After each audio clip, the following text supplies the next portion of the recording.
صباح الخير لأصدقائنا بفيسبوك جروب ماما's Palestinian Kitchen Group. كيف حالكم اليوم؟ أو زي صالح زوجي يحب يحكي كيف حالكم؟ Okay, so we're up on our rooftop garden right now. Look at that. And it's time, you know, actually we're quite late in planting our winter garden. So we're gonna do that this morning. And what I wanted to tell you guys, it's really hard. I wanna share with you some of the crops that we're gonna be planting. It's really hard for us every year to rip out the summer crops because they're not really done. There's not like this clear time when it's like, okay, those are done, let's rip them out and now we can plant. Like these are our tomatoes and they're still given.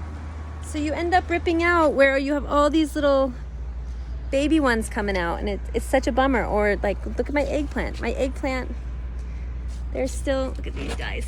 They need time. Yep, they need time. They'll still keep providing. But at the same time, you know, if we don't get the winter garden in now, we're gonna have a problem. So let's talk about some of the things that we're gonna plant. But first, let me show you what Saleh has just dug up. So we're just doing some light lifting of the soil. We're gonna get some fertilizer in there. Look at these guys. These, oops, I dropped them, sorry. These are, they breathe through their skin, so you shouldn't have a dry, clean hand like I have right now, but they have soil around them, so they'll be okay right now.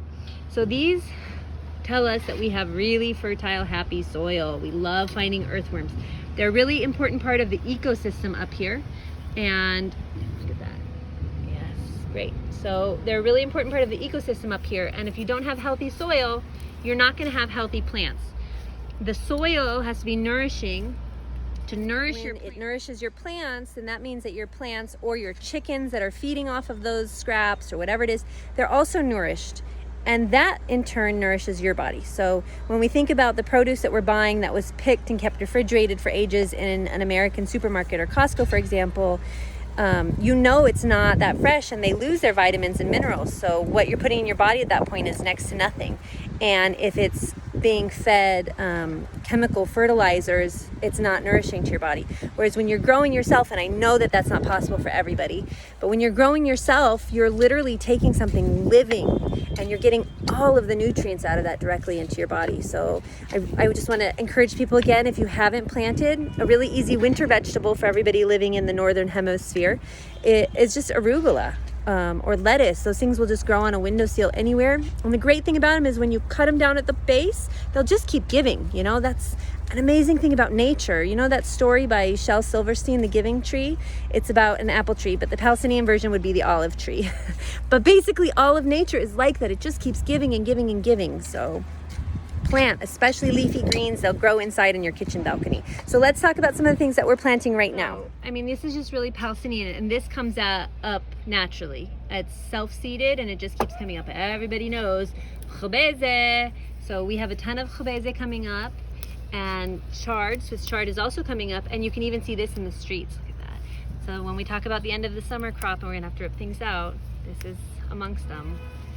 No problem, we'll make some fermented chili paste out of that today. We also have a bunch of sweet peppers that we're gonna have to rip up. So let's look at some of what, we're in the sun. Can you slide over a little bit? So let's look at some of the things that we're gonna plant for our winter garden. So one of the things is all of these root vegetables. So you can see right here, we have turnip, radish, beets, carrots, even though my son's allergic to carrots. Plant those for the baby.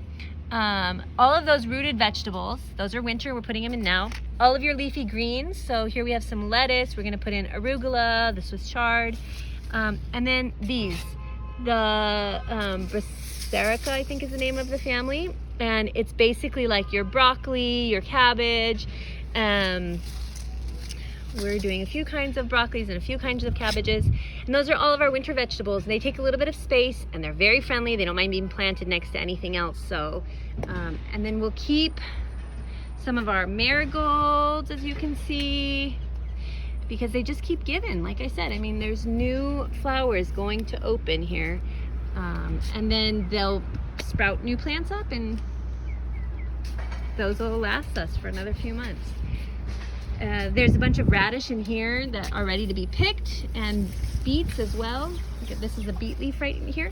And a really cool thing about planting all of these root vegetables is they don't actually need all of their leaves. So you could pick these when they're still small. I mean, even that's gonna be like a really tender leaf, and you can make that, cut that up and put it in a salad. It's gorgeous.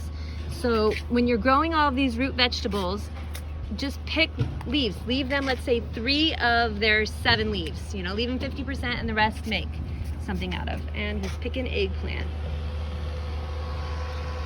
All right, so we're gonna leave you on that note. Go plant your winter gardens. Another leafy green that's gonna come up naturally in Palestine, Eilich. And there's 2 ways that we cook this in our home, but you know, I'm sure there are more, so comment and share your recipes for Eilich. We like to make it just as a salad. It's really bitter. I love it. I crave it a lot of the time. It with lemon, squeezed lemon, which is almost ripe on our tree. We have 3 lemon trees in the garden. Squeezed lemon, olive oil, salt, and you could do some cherry tomatoes sliced up in there. Even red pepper, red onion, because it's also really sweet. Add some sweetness to this bitterness. And the lemon gives it a little tang. It's such a nice salad. I have a friend who sautés it with onion and sliced up tomatoes, and her husband loves it that way, and they eat it with bread. So again, sure, there's a lot of different recipes. Share yours, please. And that will come up wild right now in Palestine as well. So it is the season of Eilich, the season of the leafy greens. That is a beautiful thing about winter. So folks, plant your winter garden, and if you don't have space in your house, look up to the roof or to your kitchen window or balcony or anywhere you can. Plant, because we plant so that we might eat.